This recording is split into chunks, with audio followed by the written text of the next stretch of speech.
Clay, welcome to the episode of Voyager called The Cloud, which is otherwise known in the Friends parlance as the one where Tom Paris invites his coworkers to watch some porn that he's gotten into recently.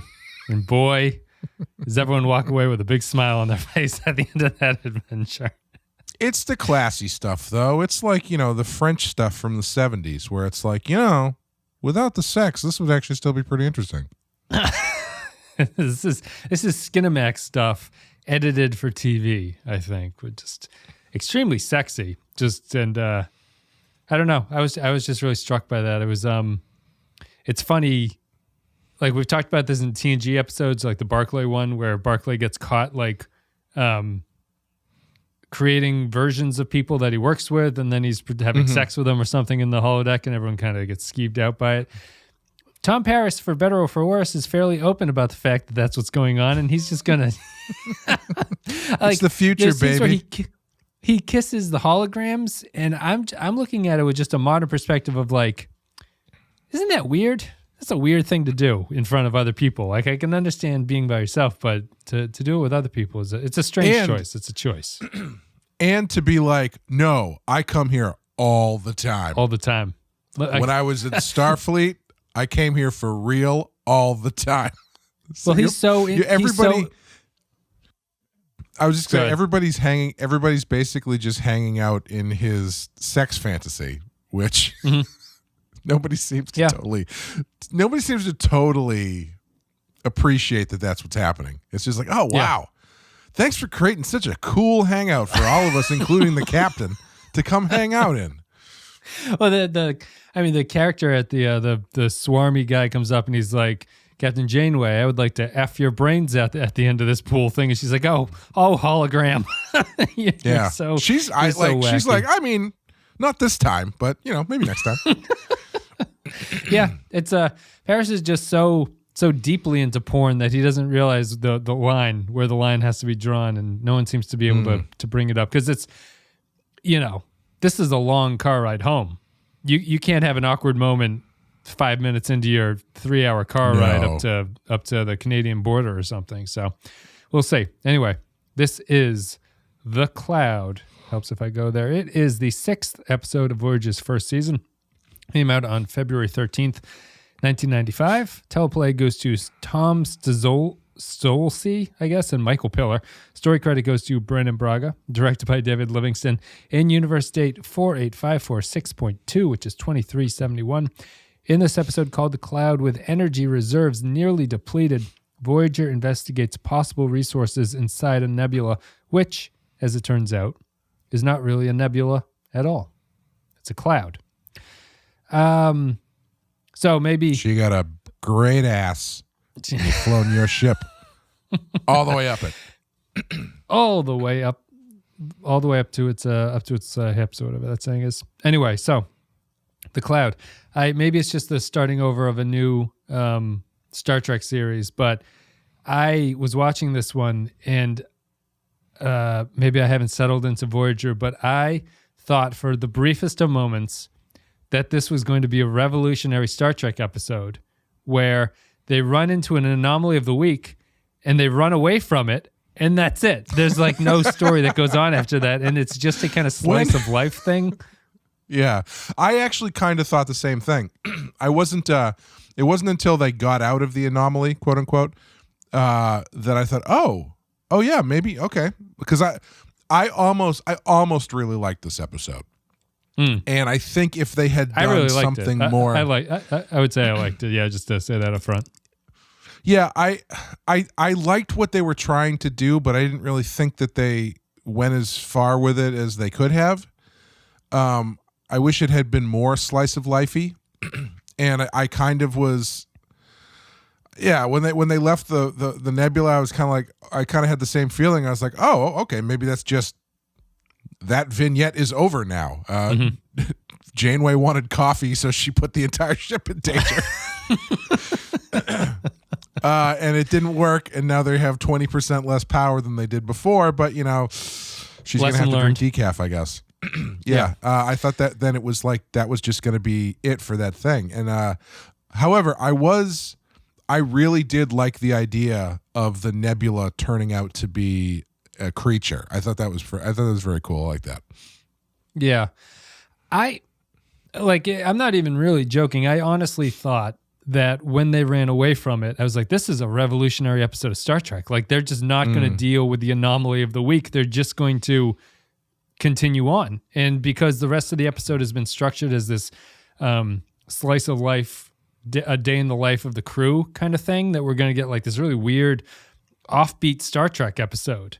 And in a lot of ways, it reminded me strongly of Breaking the Ice in Enterprise, because it had that same kind of energy where it's like, this is going to be different from a usual Star Trek episode because it's not going to focus on this like sci-fi plot as the main thing. And like, that would be kind of revolutionary at this point. And you'd see where it would be inspired to Enterprise and stuff. But I think that the reason this one isn't a huge success for me is that they do eventually go back to the nebula cloud thing. And the last 10 minutes of it, when it focuses just on that plot line, which I think is kind of just like a middling C grade idea, really. But when they have to focus on that is the issue, it turns into just technobabble stuff into an escape from getting out. And it's like, this is not really good. But I really loved all the other stuff that was going on in the episode. Outside of that, even Tom Paris's weird porn holodeck adventure was like kind of an interesting thing. I love the character moments. I thought that this had some like legitimately funny dialogue in it between the crew members and stuff. But just when they went back to the anomaly, it really struck me as, outside of being kind of a cute idea, it never even did anything with the idea to have me go like, oh, that was fun and worth the 10 minutes that they spent on it. Yeah. No, I would agree with that. I think my only other difference in opinion was, while I liked the stuff that they were doing, this more slice of life stuff, I don't know. I wish that they had done more with it, because it just felt like they were really skimming the surface with that stuff instead of like really doing something kind of interesting. And also, I mean, I was kind of taken off guard that it only took them 4 episodes to have the Asian characters say something about an ancient Chinese curse, and later to have the Native American character talk about spirit guides. Yeah. Well, we're getting all the ethnicities established at this point. If it wasn't aware what was going on, let's have Kim talk about Chinese proverbs and whatnot. Yeah. But yeah, like I thought the stuff that they were doing was cute, but I didn't think it was great. I think they could have pushed it a little bit more and done some more interesting stuff with it. I liked the opening captain's log from Janeway, and I liked her through line story of her, kind of getting stressed out and trying to figure out ways to relax because there's no counselor on board and stuff. Like, I like that stuff, but even there, I think they probably could have tied that into the anomaly thing in some way that was thematically relevant. I love the Doctor when they put him on silence while he's in the background. That's a great joke when he's in the background. Yeah, just very good. Walking around. Basically turned him into that GIF of me saying hello that everybody uses when new people join the Discord. I like that scene. I thought that there were legitimately funny things I'd never seen before, maybe just because the Doctor is a character that you can mute and he has to sit in the background and stuff. But I thought that was funny. I will say that it's kind of undone a little bit because it feels like everybody gets a little vignette in this one. It's like it's a character work that the entire ensemble gets something to do at one point or another. So it never really focuses on anybody. Yeah. And never really, like, because when you think about it, it's like there's Tom and Harry. There's Harry and Tuvok have interactions. Janeway and Chakotay have interactions. B'Elanna is like involved in some of it, and the Doctor's involved in a little bit. It's a lot going on. You started with Janeway. I'm curious because this episode confuses me a little bit. How would you define Janeway at this point? What is she as a character? Is she inexperienced or is she a veteran at this point? She seems kind of inexperienced. However, not so much that the rest of her crew doesn't kind of notice it, because flying the ship directly into that nebula seemed a little foolish to me, as far as a move that a captain would make just to see what's going on. I mean, I know they're looking for those particles or whatever, but like when the genesis of this idea is, man, I wish I could have some coffee. Yeah. I mean, to be fair, she wants energy. She wants energy, which is Yeah. coffee related. Yeah. Yeah, we've all been there. We've all wanted to put all of our coworkers in danger for a cup of coffee. Yeah. But that's a very famous line. There's coffee in that nebula. That's like the defining line of the series, actually. Really? That's pretty. I mean, it's a pretty good line. But yeah, I don't know. She seems like I'd like to think that she is experienced enough, like right on the line of, well, I guess it would be experienced enough to know that she is in a very unique situation, so she doesn't always handle things the way a traditional captain would. Yeah. Which is kind of what she's getting at in her captain's log, where she's like, well, you know, The this isn't interpersonal how it's supposed stuff. to go. Yeah. The interpersonal stuff, and even the way that she handles some of the missions and stuff. I think she does them a little bit differently. How would you think? How would you say? I don't know, because I feel like she's being played as inexperienced, and it kind of comes back to the way that I thought she was acting from the pilot onwards, which is that her captain voice persona always seems to me like she's trying to like puff herself up as a captain, like she's trying to present herself in a way that's different than she actually is when she's in a quiet moment with other characters. So it always feels to me that she's a little bit performative in her captaining to people. So it's like a little bit over the top. And here I thought that you get the biggest sense of that she's inexperienced because she's talking to Chakotay about like, what does the crew feel? Like how she doesn't have this Picard authority where she doesn't really care. She's like deeply concerned about how she's being viewed by the rest of the crew and everything like that. But then, well, is that not a result of the situation though? I think it is. Which is kind of what she talks about at the beginning. I think it is, but I think that she doesn't come across as, it comes across more as from a place of like insecurity on her part, which only ends up making it weird when she has the scene with Neelix, and Neelix is complaining about having to do the thing, and she's like, dismissed. You know, that means get the fuck out of my office. And she tells me like, there's no inexperience or like nervousness with her dealing with Neelix or anything like that. So I just feel that Janeway is not entirely clear to me what she's supposed to be as a captain at this point, whether or not this is just a great concern for the crew, if it's an inexperienced thing, if it's a performative aspect where she's just trying to puff herself up to make this seem like I know what's going on, I have to lead by example and stuff like that. So yeah, I think Janeway just sits in like a cloud space. Like it's kind of unclear to me what she is supposed to be and what she's acting as. Well, I would be interested to know and or see if that is intentional or not, because I kind of like it, because they are in such a unique situation and she is kind of making things up on the fly. I do like that bit of unsuredness that she has in some areas and overcompensation she has in other areas. I feel like it makes her more unique as a captain. Yeah. I find her to be more engaging and interesting already than Archer was. Yes. In 4 seasons of Enterprise.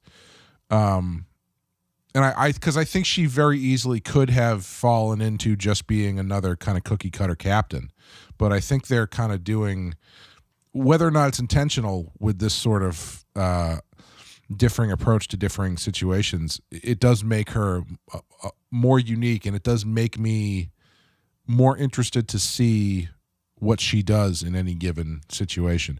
However, I will say, I'm not going to falter for that reaction to Neelix, because that's exactly how I would react to Neelix.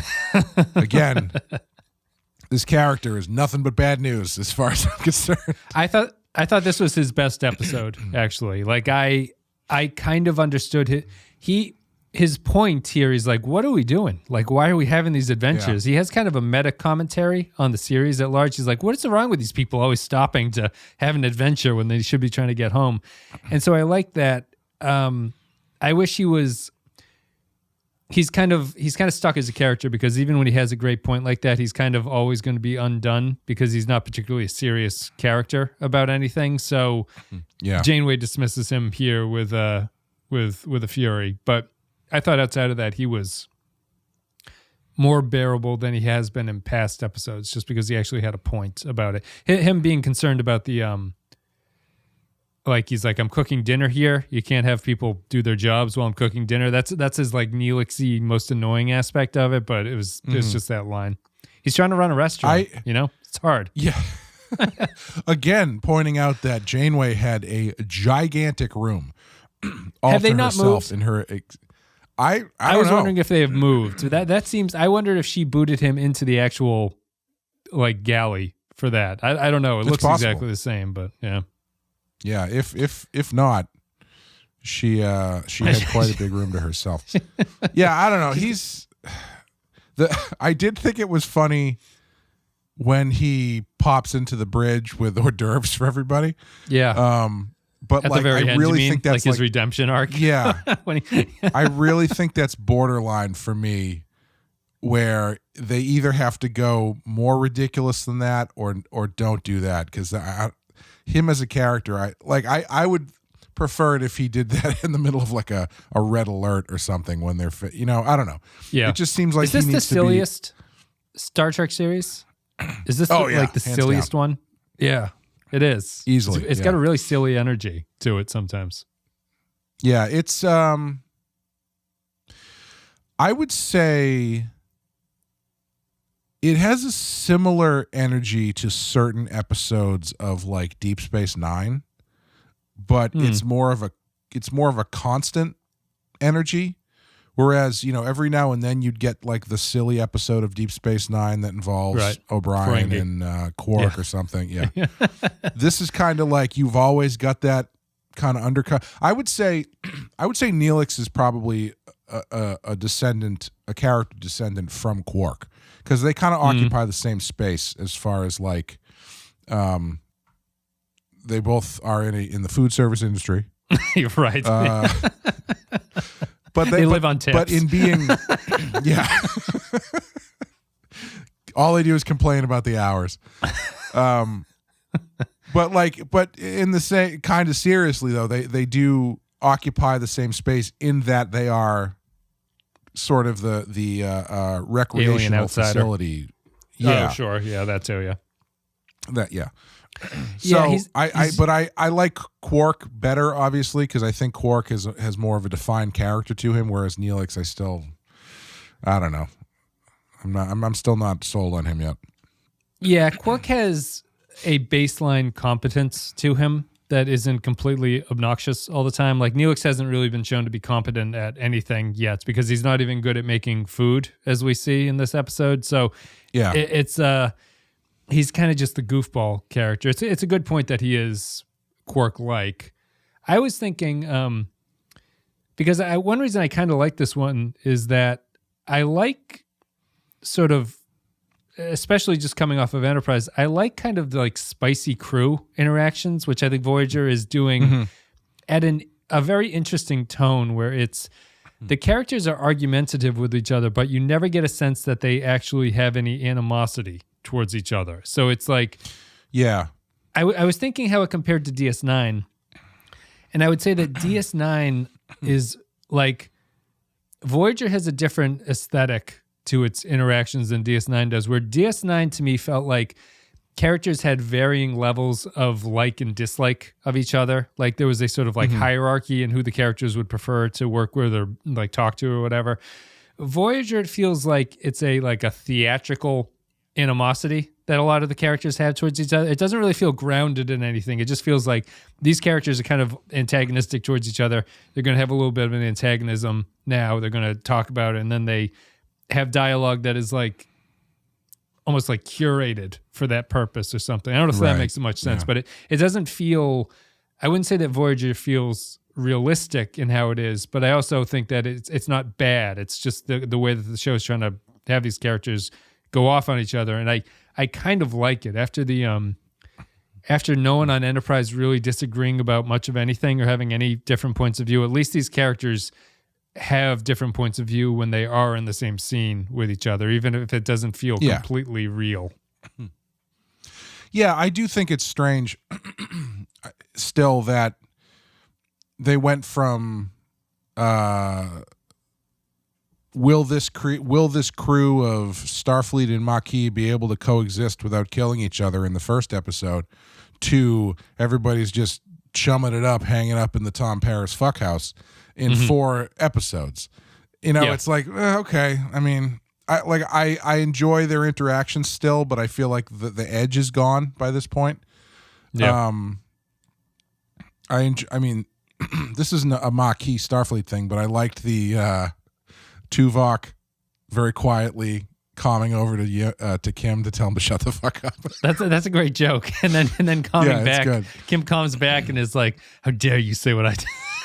I just said, that was I good. like that stuff. It's funny. But like I think that maybe that's what doesn't work for me in this episode is that stuff like that. It feels like this would be a great episode to really lean into more of that stuff, where it's like more bickering and more frayed edges with the crew, and then you resolve it with everybody hanging out in the holodeck, especially when the larger plot of your episode is literally stitching something back together and joining it together. Sure. It would be, taking frayed edges and literally joining them together. I think it would work more for me if it was a little bit more like that, where it's not that they're desperate and wanting to kill each other, but just that there's some tension there, and that comes out in kind of, spicy ways, as you would say. Yeah. Yeah, I think that I guess we're kind of making the same point. It doesn't feel the show seems consciously trying to walk this line of like they're antagonistic, but not so antagonistic that they don't feel like a Star Trek crew at the same time. Sure, like they're kind of in between, and yeah, I guess I mean it's so early. We're only 6 episodes in that maybe like there's time to find the right tone for how you want these things to actually come across. But I did find myself like on one hand of that spectrum, I think is the TNG crew, which is like the pure professionalism of it. The other hand would be the DS9 group, which is that they really feel like they're people sort of shoved together to work together, and that some of them don't actually care for each other. This feels like it's trying to combine those two aspects into one crew. And I think that where you're saying that the point of the lesson to be learned is undone a little bit because their conflicts are rather silly in the first place. Like it's it's not the healing of being on the holodeck together feels more like it like works as an idea on a piece of paper than it actually comes across in the episode as a time where they all come together and realize that they're all a family at this point. Yada, yada. Right. Exactly. Yeah. Let's see. Anything else about you? So you liked the alien thing. I thought the alien was just kind of nothing bad, but not interesting. I like your point about being stitched up and that like heals and it's about things healing, but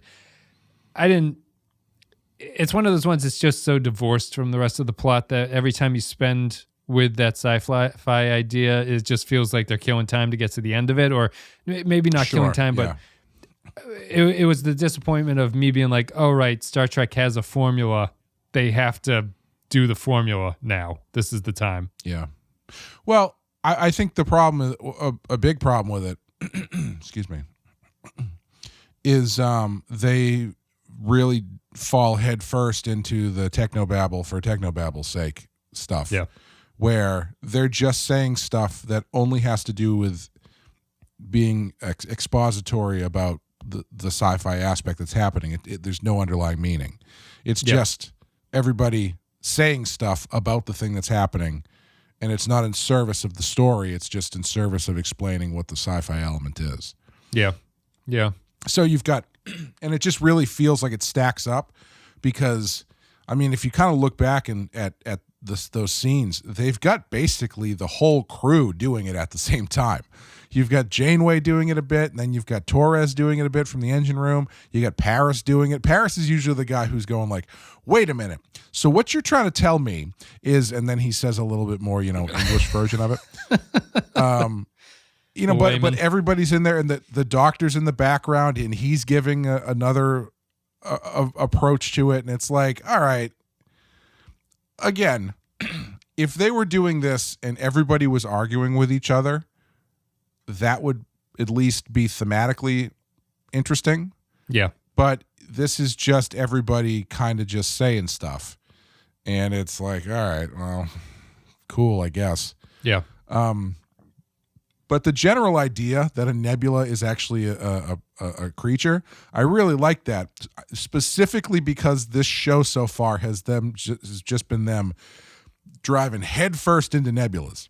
Yeah. And for them finally to be like, oh, maybe we shouldn't just... I mean, the nebula is such a Star Trek trope that is throughout every series. It was interesting to me that for once it was like, no, it's not just a nebula. You just flew into a thing, like a living thing. Right. You need to be a little bit more careful where you're sticking that ship. Yeah, and I would have been happy with that lesson of just like if they had just crashed into it and gotten out and been like, well, geez, I guess we shouldn't do that in the future anymore. I guess we should be a little bit more careful. I would have been happy with that as a like the crew, because the crew doesn't really learn that they shouldn't do that kind of stuff because that flies in the face of what the point of the series is. So they have to go back and realize that they've made a big mistake and they have to go attempt to fix it and stuff like that. Which is what it is. I really personally just enjoyed the interpersonal dynamics. It reminded me strongly of Breaking the Ice, which is just like we can be a series that talks about how these characters actually live with each other. And I thought that would have been interesting, but they step away from that a little bit. Chakotay, as you were saying, has this like spirit animal conversation in this one. What'd you think of that? I thought it was hilarious because Janeway's reaction to that shit was such like your aunt just got into crystals. Yeah. Where she's just she's like, oh, what is that about? So like we could talk to animal and everybody has a different animal. I bet you're a bear. You're a bear. Is that true? I bet you're a bear. You look like a bear. And it's like it just had that like energy of, your aunt went to the Southwest and came back with a bunch of turquoise or something. You know what I mean? Yeah. Janeway would buy into a multi-level marketing scheme. She's got that kind of energy with this, where Chakotay's trying to sell her a Cutco knife, and she's like, can cut through a shoe? A shoe? Really? I don't know. Ensign Kim comes in and she's like, oh, I'm sorry. Chakotay was just selling me a timeshare. Now, what's on your mind? The value only goes up, Catherine. Yeah, I don't know. I don't really understand what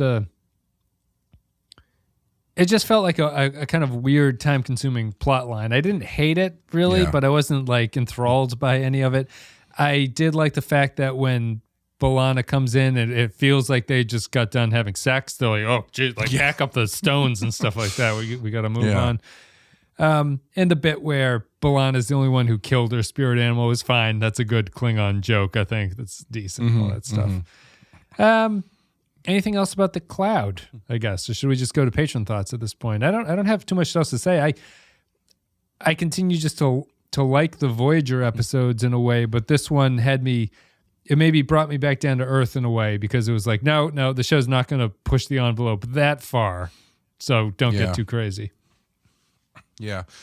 My only other thing about Neelix is I don't know why they are not doing things with him that is the point of him being on the ship, because like he kind of in that bit he has where he's like, I don't know why these people keep flying around. I mean, I don't know why they're going into nebulas. I never go into nebulas. I make it a point to go around nebulas. It occurred to me. I was like, wait a minute.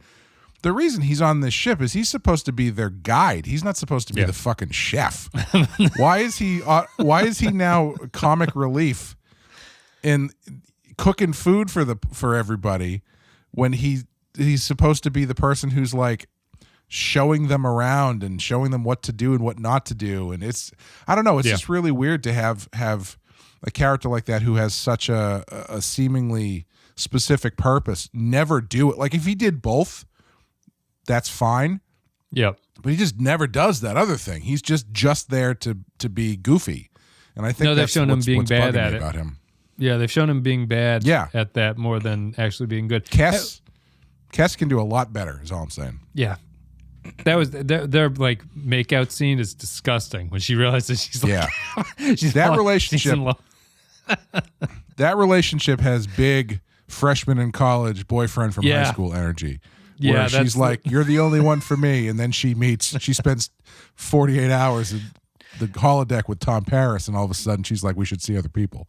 Yeah, they are small town Nebraska high school sweethearts who have gone off to the big city at this point and are just Tom Paris's holodeck programs are calling to her, I think. Neelix is, have they just given up on Neelix? His original point at this point, or you think they just don't want to focus on it? I don't know. I think he's in some ways I get I know it comes after, but it's like Mayweather energy. It's like we have an idea for this person. Yeah. I don't really know what you do with this idea though. So we'll have him become the chef or he can just fly the ship or something. At least he's got lines though. Mayweather didn't even have lines in most episodes. Like it's like it's weird that they chose something for him to do and then had him do something completely different. Like if he's gonna be the comic relief character who's like not quite a stowaway but not exactly part of the crew, like that's fine. Just let him be that. But I don't know why they needed to give him something to do and then just jettison it for something silly. Yeah, it's almost a mistake, I think, that they separated Kes and him into two different characters, because I almost feel like the Neelix character should be the character who is like, he's kind of like the Data Spock character. He's outside of all this, so his role in the show is to kind of comment on the humanity that's happening in front of him. But because they've split them into two people, Kes functions as that role. She's kind of like the counselor in some ways, but Neelix is completely superfluous to anything. There's no reason for him to be there at the same time. So I don't know why they decided to have them be a couple. Just make that one character, really. Well, what I think would work, and maybe this is their intention, I don't know, and I'm just not catching it, is to have Kes be the one who's taking this all seriously and actually wants to help, and have Neelix be her, boyfriend who's there because she's there, but he doesn't give a shit. Like he's just there until they can get off at the next stop or whatever. And then he ends up taking things a little bit less seriously. He ends up being the chef just to kill time. That's the thing he finds. Like I think there's contrast there between the two of them that you could play with, but they're not really getting into it at all. No, it would have to build up to a breakup, right? And then they're just stuck on the ship with each other. Yeah. I'm not sure. Quick, we can do a quick recap here just before we go to final thoughts. Character power rankings at this point, 6 episodes in. Who's top 2 for you? Who are your 2 favorite characters? My 2 favorite characters are Janeway in the Doctor and Janeway in that order. Okay. Bottom 2? Neelix and Paris, I guess. You don't typically like Paris. I don't really like Paris. That he hasn't really done anything interesting. But however, I would say probably Chakotay, just because he's done even fewer things that are interesting. I like Chakotay's the actors. I like the actors like energy persona. Beltran as Chakotay. I like that maybe a little bit more than it seems more original than Tom Paris, but Chakotay is it's weird because I see a lot of really unique potential for the captain and first officer relationship between him and Janeway. They have conversations that I don't think any of the other first officer and captains will have had. But at the same time, I'm still not exactly sure what they're driving at between the two of them. Yeah. Like I really, I like his energy a lot, and I think his delivery makes the scenes that he's in a lot more interesting than the stuff he's actually doing. Right. Whereas Paris, he like I said before, he seems like he was one of 100 television actors from the mid 90s. Yeah. Even the character seems like he's just sort of like he's an amalgam of other better Star Trek characters who have become before him. Yeah. However, he gets more fun things to do, whereas Chakotay doesn't or hasn't so far. Yeah. I think Chakotay has the bigger potential, but Paris is probably being utilized a little bit better than Chakotay at this point. Yeah. I can see Paris being a character that the writers would prefer to write for. He's a little bit more versatile than Chakotay is, I think, in a lot of ways. That might be the reason that he's there. Do you think that they are writing Chakotay and Janeway to have like a thing? That's what it seems like. Yeah. Even the way that, like, I don't know if it's the writing or just their chemistry, but it seems like every scene they're in, they talk to each other like 3 inches from each other's face. Yeah, and there's always like some sort of blocking. Yeah, there's always some sort of like weird blocking where like Chakotay's like slightly behind Janeway, and so she has to like crane her head up slightly, like they're on the poster for Casablanca every time she talks to him. Yeah. So I don't know if maybe the actors were just hot for each other or what, but it's definitely something coming through. It's definitely the blocking. It's hard for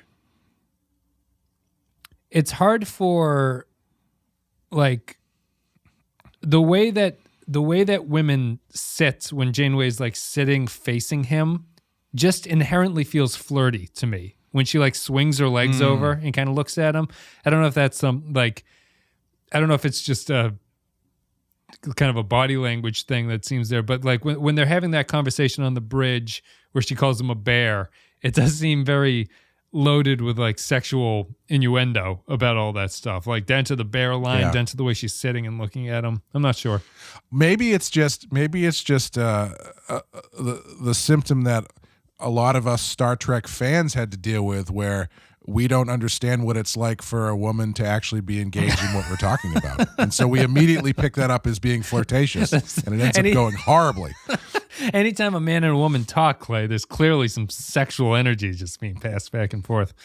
Yeah, have to that's imagine. the only thing I understand that can happen. Why else would you talk to each other? My power rankings would be Dr. Tuvok, are the 1 and the 2. The bottom. I would go. I really like Tuvok, but he hasn't really done a lot yet. I don't think he's when had they use him, he's good. He's been good at what he needs to do. Like I like his things with Kim. Good utility player. Yeah, he's a good. I call those kind of personalities the mixers. Like they're not great by themselves, but you put them with some alcohol, and it's like this whole thing turns into a party. I think Tuvok is that kind of a character. Sure. My bottom 2 are Neelix and probably Kim. There's nothing really wrong with him, but it's like I would rather have a Tom Paris story, I think, than a Harry Kim story at this point. I don't know what a Harry Kim story would look like, honestly, but that's what I would go with.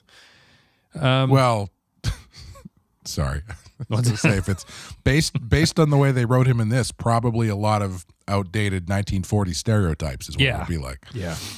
He needs to teach Neelix some Kung Pao chicken recipes or something like that and just really get this thing back on track. All right. That's it. We'll go to Patron thoughts then. Thank you, everybody, for listening to the show today. If you enjoyed the content, patreon.com/Lipensky File is the place to go. Support the show, a couple dollars a month. You get extra stuff like podcasts and whatnot. We're covering Picard, season 2. We're up to maybe episode 5 or 6 at this point, probably. You can go there for every episode of Star Trek Picard is being covered on Patreon. And as always, we give a special thank you to our patrons, Captain Tier patrons. Special thanks go to Ben Douglas, Tark Latif, Andrew Cholog, Joint Mango, Kyle Barrett, Christian Pouch, Mike Burnett, Matthew Ross, Michael Pond, Matt Cutler, Brandon House, Nick Sergey, Grim Santos, Sean Bradley, Killens, Dwayne Hackett, Vol13 Hero, Kevin Reyes, Jordan Cooper, Darth Mosk, Russell Elwich, Stephen Minton, HH28, Derek Zajac, Paul Roscoe, Jake123, Patrick Seba, Dave Davies, Poindexter G, Barry Wallace, Jamie Crow, Captain Braznik, Eric Antoine, Jakey's Gamer, Kevin Lowry, Nick the Rat, William Scheisler, Rayhan Jaffer, Grappler, John Zorn, Zane Majors, Olivia Pardur, Tom Hickey, Jose Hunter, ZWNF Remixes, Captain McMunchausen, James McLennan, Disbrutta, Jonas, Tommy Tango, Admiral Nakamura, Ed Mark Starr, Tuvix Must Die, Chris McLaughlin, Royo, Jeremy Bordeaux, Rage for the Machine, The Undiscovered Mugado, Robbie Duffield, and Atanga Udorn. Thank you very much, everybody, for supporting the podcast. And now, patron thoughts. If you're a $5 enough patron, you can leave your thoughts about upcoming episodes. We read them.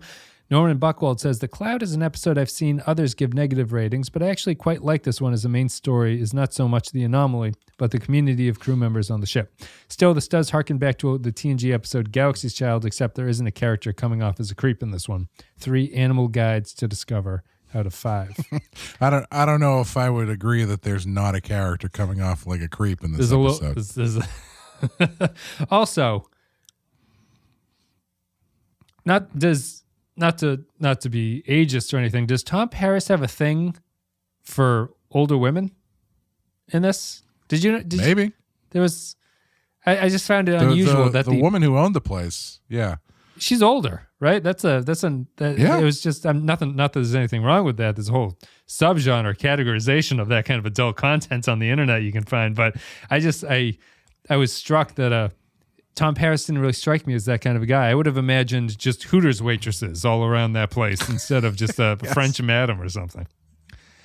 James. The brunette lady seemed age appropriate for the Was most she? part. But Okay. the woman who owned the place definitely was, the kind of older woman that Rod Stewart would write songs about. James McLennan says, I honestly couldn't tell you what the sci-fi plot of this episode was, but what I enjoy about this episode is the characters. I find Voyager to be a show where the characters feel most like a family. TNG is generally an atmosphere of very close office co-workers, and DS9, most of the characters have a love-hate relationship with each other. So while Voyager should be the most tense starship in the galaxy if they properly use their premise, instead, everybody gets along and it's actually enjoyable in a comfort food sort of way. 4 coffees out of 5 nebulas. I would agree with that comment. I think that's true so far. Isn't that weird, though? Because, this show, by its nature, should be the most uncomfortable and jarring. Yes. But it darkest, does still... Yeah. Yeah. It does still have that pocket of comfortable 90s Star Trek or classic Star Trek, regardless. To me, it just feels 100% intentional.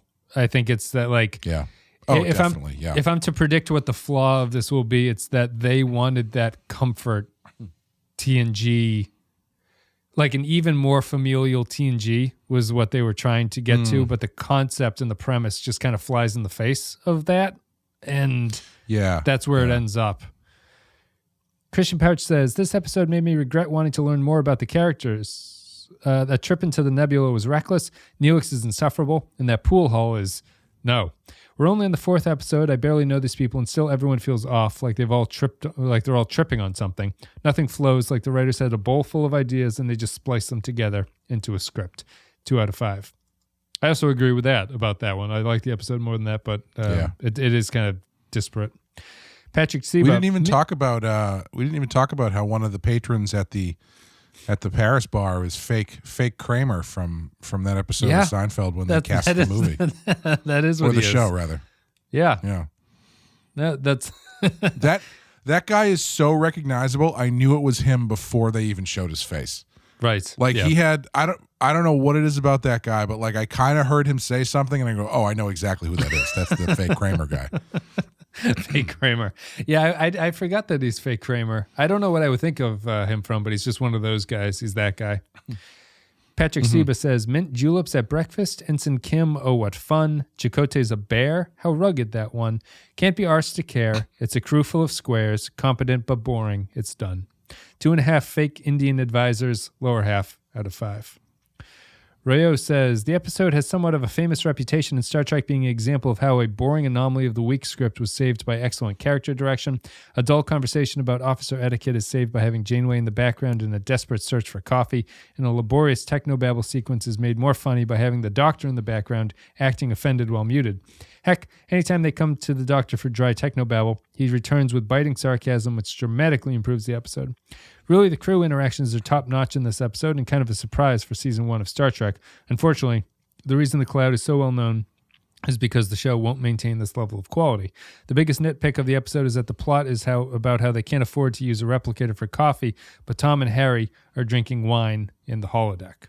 4 out of 5.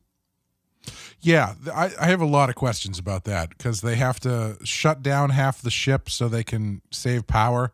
Yep. But Tom Paris is just cranking it out in the holodeck. You had asked in the last Janeway's episode, driving the ship. Yeah, if the holodeck was even a thing at this point, and we were like, "Oh, the power's off; they must not be using it." But apparently, it's there to be used. Yep.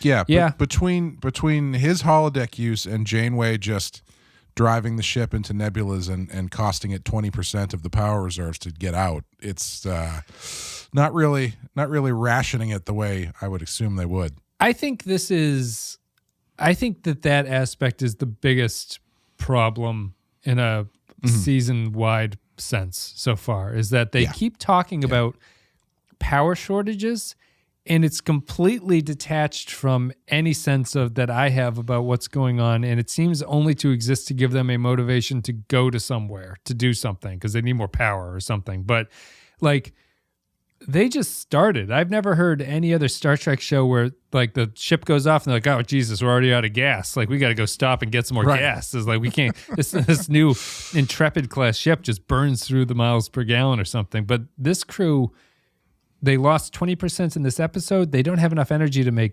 coffee. Like, it's just a strange narrative choice that they're not explaining. I honestly don't even know what kind of energy they need. No, it's either particles or dilithium. One of the two. Yeah, I have a very vague understanding of how energy use and disbursement on the ship works at all. Right. Full stop across all of Star Trek. I know that the warp core is there and it does most of the heavy lifting. Aside from that, no idea. So I'm not even really sure what they're after, I guess, and why they have less of it. I don't know. How you can lose it. Prius technology is better than that at this point in time. I'll tell you how you can lose it. Spend an hour in the holodeck with Tom Paris. The ship just being rocked by an attack as Tom Paris has just more and more 50-year-old women materializing in the holodeck. The power used to create their wrinkles. Tom, what do you do? You keep saying you're putting on a production of Les Mis, but I don't think that's what's happening in there. It's a strange choice. I would change that. I just don't. I understand on a bigger sense why they have to do it, but it feels like it's every episode is just chasing power for some reason. I'm not sure it's completely necessary. Latte Librarian says, the Cloud, there's coffee in that nebula, is my favorite Voyager meme. Neelix mansplaining how to be a good captain was annoying. I think B'Elanna and Kira from DS9 would be friends. 3 cups of coffee out of 5. Matt Ross says, initially a good idea and one they revisit in a later season where the Cloud is malevolent. Maybe it's the same Cloud or its cousin. Some of the best portions of this episode to me are Neelix's coffee substitute and the coffee in the nebula line. Other parts like Neelix acting like the audience in frustration about how ridiculous it is that Janeway is not making a beeline home, and Janeway's melancholy realization that they are alone thanks to her decision are interesting scenes. I think their concern for the Cloud is laudable, but misplaced, and his mental mental massaging of the Starfleet ideal and the wrong idea for the standard craft. The rest of the show with the Native American lines, the bar and Janeway's finding herself are there and build a lot into the show, but they don't smoothly connect for the story. 3 clouds out of 5. Point Extra G says, this is another early example of a sci-fi plot that exists primarily to drive the other more important parts of the narrative. It was a wise decision to address issues like energy and food, but also to bring the crew's morale and mental well-being to the forefront. It's unfortunate that the show's Native American cultural consultant was an absolute fraud, because using Chakotay to address Janeway's mental state and how close she is to her, she should get to her crew, is a brilliant way to show those characters bonding after a rocky start. Also of note is the introduction of Sandrine's bar, which will be a fixture in early Voyager episodes. Oh, really? Interesting. This bar, I was wondering that. Chalet de Fouque is going to come back, I suppose. Make sure that pool table gets cleaned. What was the argument like? What's the difference between pool and billiards? I didn't realize there was a difference between pool and billiards. Apparently, billiards doesn't have pockets. So how do you play? No idea. I thought they were the same thing. Maybe this episode taught me something. I did too. I mean, I could be completely wrong, but that was what she said. That's what they say in the thing. Yeah. It's not Domjot or anything. Yeah, sorry, I interrupted you. What, you're going to say something about Sandrine's bar, or? I was going to say something about another element of that comment. And Chakotay's cultural consultant, Indian. Oh, yes. Yeah, I kept expecting, that whole thing felt like the episode of The Office where, or one of the episodes of The Office where Michael Scott goes to the black guy who works in the warehouse and like wants to learn how to be black or something. Mm-hmm. Yep. Like I kept thinking it felt like Chakotay was just making stuff up and stringing her along for his own amusement. But no, they apparently were just serious, and he actually is a native spiritual advisor of some sort. I think I might have told this story. I took a screenwriting course in college where there was a woman who wasn't a student. She was older. It was like a summer course or something. So it was open, I think, to outside people. And her script, I'll never forget. It was like, it made the Native American in this look subtle in some way. Like it was this weird romance script about this Native American character had this really intense sex scene that we had to read out loud because we were reading the scripts to each other. Excellent. But she had a line, I think that was something like the alien said like that we'll go as straight as the eagle flies. Like it was just stuff like that. And Chakotay here, by comparison, is remarkably subtle, bare or not.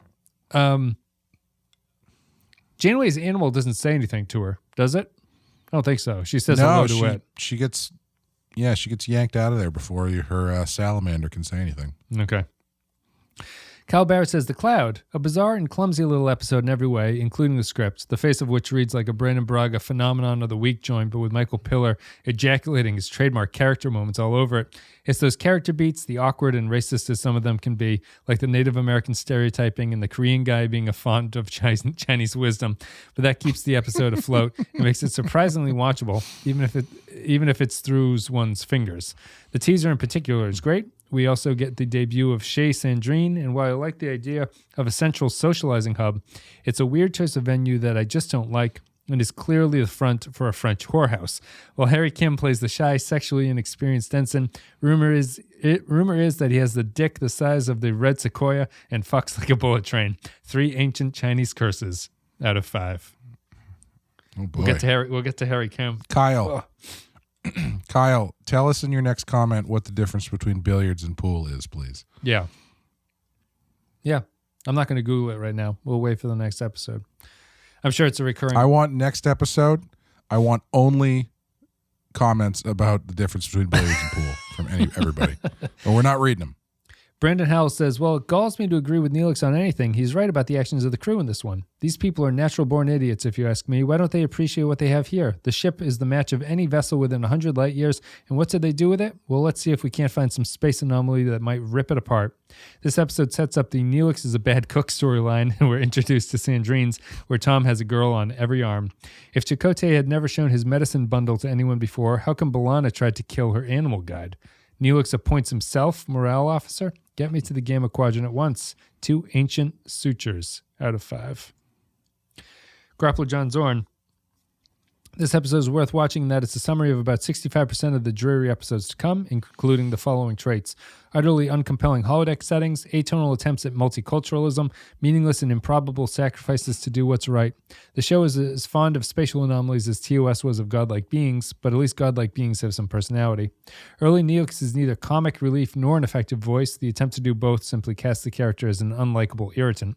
We will, of course, never see Janeway's animal guide again, at least until she gives birth to 3 of them.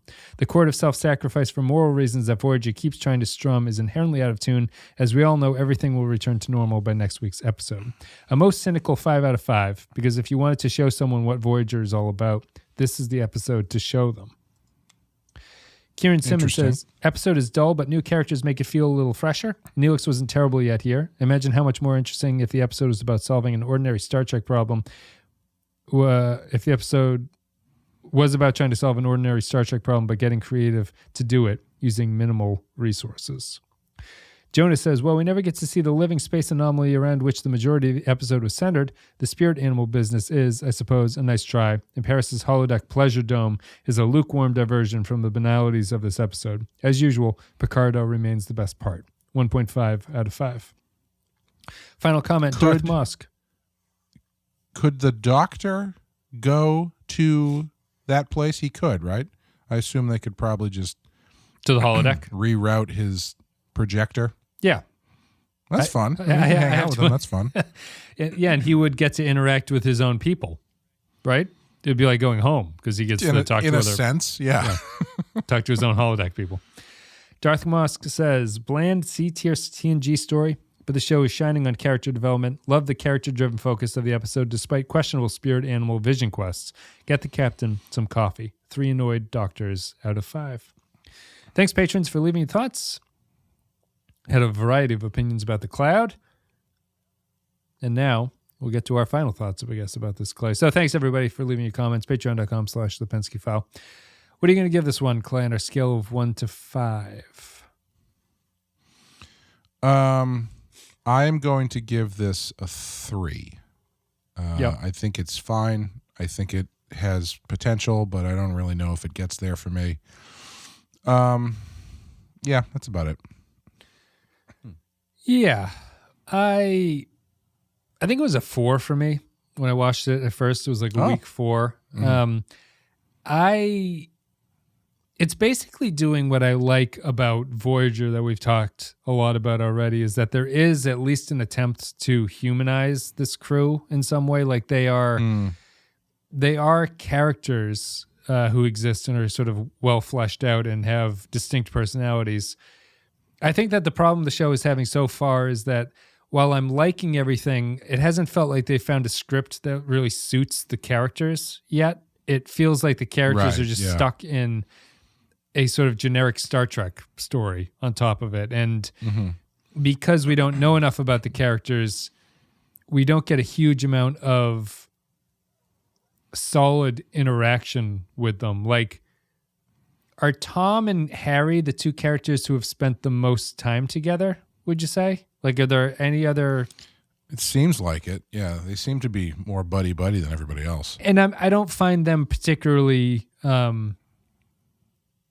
compelling as a pairing. You know, like, I understand what they're doing, but there's nothing really fascinating about what it is, even though I think both characters are fine.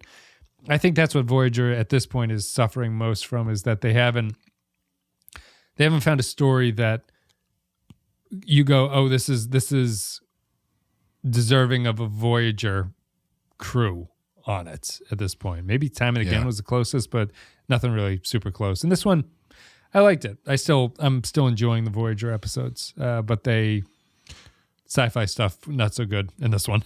So it's a 3 for me at the end of the day. It feels to me like they haven't quite figured out like the setup for this show. This is what's so frustrating about it, is like I feel like the setup, the concept of this show is like bulletproof. It's really good. The idea, the page 1 idea, high concept of this show, very good. However, I feel like strangely enough, they haven't figured out what to do with any of it. And they end up in this weird space where they are trying to have they're presenting this new concept, but they want it to feel familiar. So they kind of sidestep the concept and make everybody comfortable. But they also have placed the ship in a area of space that isolates them from everything that we know. Yep. And so far, they have not met any new aliens, really, aside from the first episode or whatever. And so, which would, in theory, lend itself to more conflict and stories involving the crew themselves. Right. But they're not doing that either. Yeah. And so what you end up with is you keep flying the ship into nebulas. And we're like, it's happened like 4 times in like 6 episodes. Yeah. And it's just a really fascinating thing where you've got such a great setup, but in practice, they keep not really figuring out exactly what the vibe of this show is or what they want it to be. And so you end up with this strange sort of middle ground that has potential but isn't totally satisfying. Yeah, I guess to narrow down what I was saying, I like, and I've even I would say really liked individual character scenes so far. I'm thinking of when Paris gets slapped by the Doctor to prove that he's a hologram and stuff like that. Chakotay and Tuvok have a little bit of an antagonistic conversation in the second episode, I think. There have been scenes where I like it, but there's not been an episode yet where I go, this interaction is carrying the show for this episode. This, I can understand how you can build something around that. It just feels, I don't want to say trite, but it feels, to come back to what I was saying, it feels performative in a way that it's not deep enough to actually write a story around yet. It just feels, we know that these are how these characters are supposed to be, but we have not been able to figure out how to actually turn this into a story at this point. And I think the downside of the concept for what you're saying is that if you were to redo this, I wonder how long you can actually maintain stuff like the Maquis Federation tension on the ship. You know, yeah, it's a great concept that's also somewhat difficult to execute, I think, for a variety of different reasons. Yeah, I don't think, I think everything evolves too, I think that's the problem with it, is they evolved the concept too quickly, and they kind of, where you should be arguably at the end of the season or possibly even at the end of later seasons, they're there at the end of the first episode, basically. I was just thinking, how much does this story change if Janeway's like, let's fly into that nebula and go get me some coffee, and Chakotay's like, hey, how about we don't do that? That's really reckless. You know what I mean? There's no pushback or anything. There's no tension, or obviously this is a more lighthearted episode, so maybe that sort of challenging of her command is not appropriate for this episode specifically. But longer term, it is just a little bit weird. Yeah, it is just a little bit weird to have all that potential story there and just kind of leave it on the table in favor of, spirit guides and shit. Yeah. Yeah, it'll be interesting. But that being said, I still kind of like that stuff. Yeah. I don't, the spirit guide stuff is silly as hell, but I kind of like it. Yeah, I know. And the holodeck thing is weird and silly as hell, but I kind of like it. So it's, I don't know. It's a weird contrast for me. I guess at this early point, and again, people who like Enterprise, I'm sorry, but I have to go back to it. Voyager, at least very early on, has a kind of charm to it that Enterprise never seemed to get, really. I find nothing charming about Enterprise, but the crew of Voyager, I do agree with the Patron comments. Who are just I do feel that this, if this was the first Star Trek you watched, I can see loving Voyager. I can see you being like, this is my show. Like, I know these characters and everything. Sure. It'll be interesting having it not be my show and watching it now. I think what the series is going to try to prove to us, or is going to help us figure out, is how far can you go on charm, kind of like how far is that willing to take you? Yeah. And we'll see when that runs out. Here's a question, not to get too deep into the weeds so early. Would you say, maybe we've already talked about this, I honestly can't remember. Would you say Voyager is the first step down the road of Star Trek becoming a nostalgia machine? Based on what I know about the series? Yeah, just based on like or what we've seen so far. Yeah, based on what we've seen so far, because we've got, you've got the original series, you've got the original movies. They're all kind of like moving things forward. You've got TNG move things forward. You got Deep Space Nine really changes things up. And then the next move is to do Voyager, which, as I just kind of talked about, has a very unique, different premise, but ultimately is just relying on the charm and the feeling of TNG. So they're kind of already taking a step backwards. Oh, I see what you mean. And kind of putting a sheen of a gloss of new on it. And then the next thing they do is Enterprise, which they kind of do the same thing and start leaning on that stuff even more. You know what I mean? Yeah. I would say that Voyager is not that way, in the fact that the concept of it has put them so far away that they have to come up with new material for it, in a sense. Like, they will do away with that with the Borg eventually. Like, the Borg will become a bigger part of the show and stuff like that. But I think that if you wanted to get sort of artistic about it, you could say that the concept does ape TNG in the sense that it's an attempt to run back to the security of what you know. Like Voyager's trying to get home, and Star Trek is trying to just go back to what that was when TNG was on and stuff like that. Right. But it'll be interesting to see how we feel at the end of it, because I don't get the sense that this is, at least to what we've seen of Voyager, I don't get the sense that this is just endlessly referential to what came before it. Enterprise to me, really, I guess that's felt what like I mean. I guess that's what I mean by just sort of the first step, because it seems like the first glimmer of that, where like it's let's do something comfortable instead of pushing the envelope here. I would agree with that. I think that maybe it's just we're too early in the first season, and none of the shows really do anything dramatic in their first season. Sure, like there's no attempt to.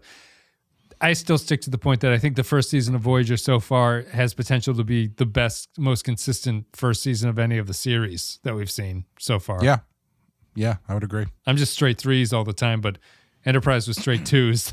TNG was terrible, and DS9 was like slightly better than terrible for its first season. So we'll see. All right, that's it. Thanks, everybody. Patreon.com/The Pensky File if you want to support the show. Go there, do that. You get all your Picard coverage. You get a whole bunch of other sci-fi podcasts we've done. Clay has some stuff. Clay, do you want to let people know what you have on there?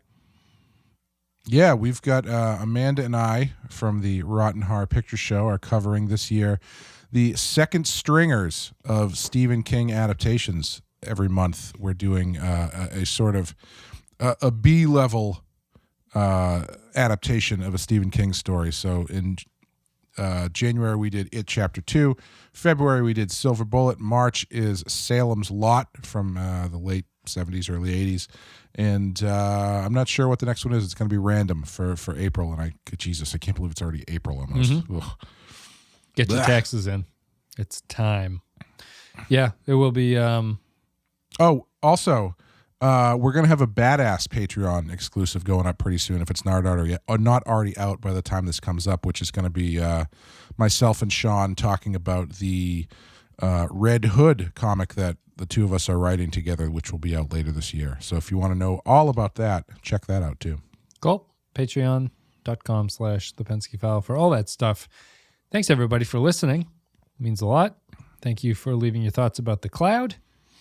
You give this one a 3, Clay. I give it a 3. Straight 3s for me, I think, so far. And I guess we're done. The next episode is it Ex Post Facto? Is that the next episode? It is Eye of the Needle is the next one. So We'll see. Oh, and Clay, based on your what the hell that you were just talking about, is Voyager the first one to see hints of retreating into itself, Star Trek wise? Mm-hmm. Next episode, Eye of the Needle, features a Romulan. So there we go. We'll see how that goes, and we'll see whether or not our concerns are founded about whether or not this is retreating too quickly. We'll know that next week with Eye of the Needle. All right, everybody. See you later.